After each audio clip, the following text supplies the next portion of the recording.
If I could go back to my 12-year-old self that was doing 2 hours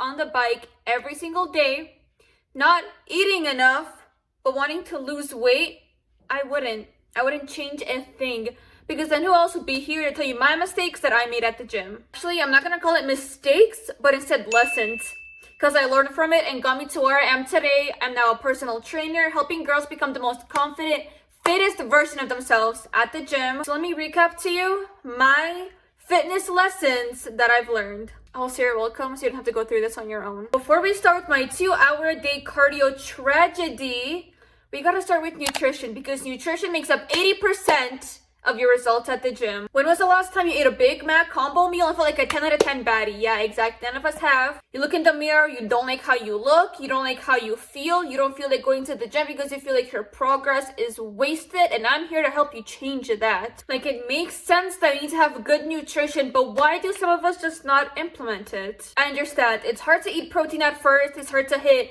1 gram per pound of your body weight, which yes, you need. Don't fight me on this. You will see such good results. You will thank me later. I'll be awaiting your DM and I'll say, I got you, girl. But nonetheless, you need to have good nutrition. I personally prioritize whole foods. You will not catch me having protein powders, protein bars. I feel gross and bloated after, and for the longest time, I wondered why that happened. But then I started switching all of that out for meat, cottage cheese, fruits, veggies. I personally do not eat that much carbs. Any carbs that I get from natural sources that comes from the fruits and vegetables that I eat. I particularly do this when I'm cutting though. However, when I'm trying to be more in moderation, I'll have some carbs with my meals if I'm feeling it, but I'm not a carb girly. If I knew that I was gonna go do the Stairmaster for a full hour, full blast, go on a hike, I will have some carbs before then. The main lesson I've learned with nutrition up until this point, okay, after being a regular gym goer for the past 8 years, all the fad diets, the high protein this, low sugar that. I've learned many lessons when it came through nutrition. First of all, being 1 gram per pound of body weight and the amount of calories I should be eating and carbs and fats. But all of these things combined into one that led me to this advice that I'm gonna tell you. That personally helped me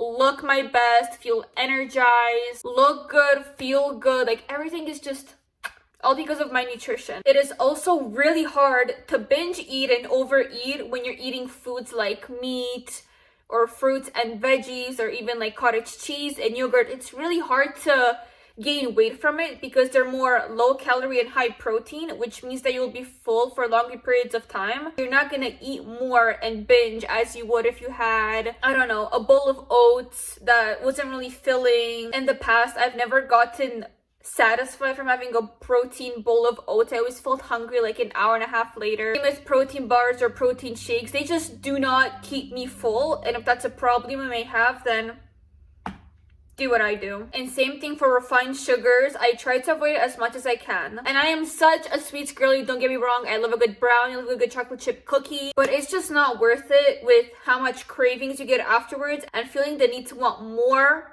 sugar afterwards, and then getting inflammations, and my face would get puffy. I would feel more bloated, and then I'd feel like crashing out because of all the sugar that I had. The first few days, maybe the first week that you cut out sugar, you're gonna feel it, okay? But don't not give in, because that will go away after the first week. I've been trying to quit refined sugars for as much as I can, and I honestly don't even crave sweet treats anymore. And if I do, one thing that's become my obsession a little bit, and I know you may have seen it all over social media, it's the Medjool date stuffed with butter. Hear me out. Dates have a lot of sugar, but it's the natural sugar that comes from the date itself. It tastes like caramelly, it's nice, and there's a lot of ways to go about it if you're craving something sweet. It doesn't just have to be that candy bar, that big chocolate chunk brownie that you're wanting. Which, I mean, have it if you want it. I'm not telling you not to. But think about how you're gonna feel after. How much more sugar are you gonna crave after? Is it really worth it just for 3 bites of a brownie? To wake up the next day and feel like crap for eating it and feeling guilty. For example, another recipe is an avocado chocolate mousse. You take some avocado, cacao powder,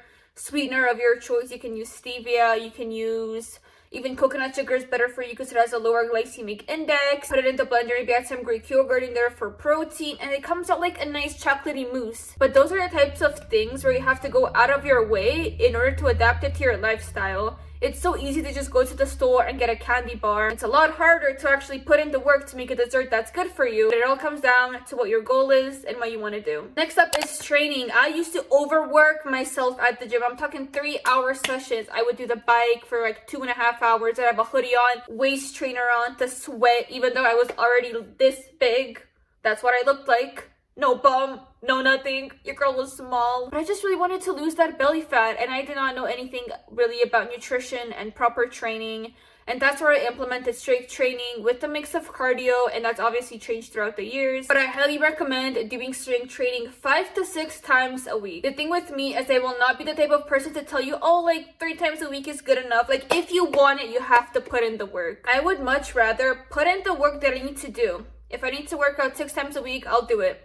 Do my cardio, do the abs, the draining abs at the end of the session that no one wants to do. I believe that if you really want something, you will put in the work to do it, right? The summer season is coming up in a few months here. You want to look good in that bikini, you want to feel good, but none of that will matter if you're willing to be average now instead of being disciplined, doing your non-negotiables of working out 6 times a week, having good nutrition, cutting out inflammatory foods, refined sugars. Nothing will get you the results as much as you putting 100% effort every single day. And that goes for anything, not just fitness advice, okay? Your career or relationships, anything that you want, you will put in the work to get. So I'm not a believer in the whole, live a balanced lifestyle. It's gonna be hard. A balanced lifestyle where you can work out 3 times a week and sometimes eat healthy, sometimes not.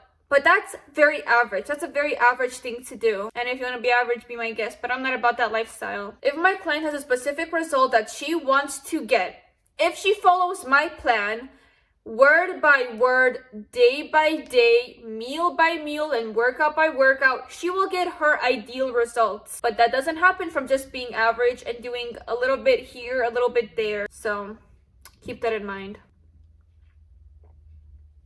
You also need to have a workout plan that's specifically built for you and your lifestyle and what your current goals are. There are millions of different ways to go about fitness. How many sets, how many reps, cardio before or after, how much cardio, how many times a week. You have to find a plan that specifically works for you and to go into the gym with a plan. If you don't go to the gym with a solid plan, you're not going to be getting a good enough workout in because you're not sure what to do. That's the difference between doing something and actually being proactive. Like, imagine going to the grocery store without a list. Okay, you're wandering around, wasting time, not getting the best results that you can, not being efficient with your time because you do not know what you need to get. You're just wandering around, dilly-dallying, wasting time. That's exactly how it is when you go to the gym without a workout plan. And lastly is mindset. I used to be so hard on myself for not getting results right away, from wanting the quick fix of aim to get abs in 2 weeks and be super, super lean. But that only led me to under-eating, overtraining, and burning out. Especially as a female, it's not healthy to be under-eating and overtraining yourself so much. That's why I can't stress enough that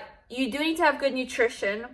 You do need to have a good workout plan, but you also just need to be consistent and stay disciplined and have realistic expectations. Take it day by day, okay? Don't get the big picture of tiny waist, big booty, Coca-Cola bottle. Oh, I don't look like that. What's the point anymore? Something's not working. Something is working. It just takes time to work. It can take 3 months. It can take 6 months. It can take 12 months, but you will see progress regardless. It's just more so the end goal, but that's why you have to take it day by day. Now, there are obviously more specific lessons that I've learned at the gym, like form and technique for RDLs and hip thrusts and putting a plate under this to get better range of motion, or timing my meals, when I eat this, when I eat that. Like, there's very specific things that I've learned along the way, but it comes down to you and your lifestyle and you as a person, because there is no cookie cutter program for all of us. Like, I could be doing leg day, the girl next to me can be doing leg day,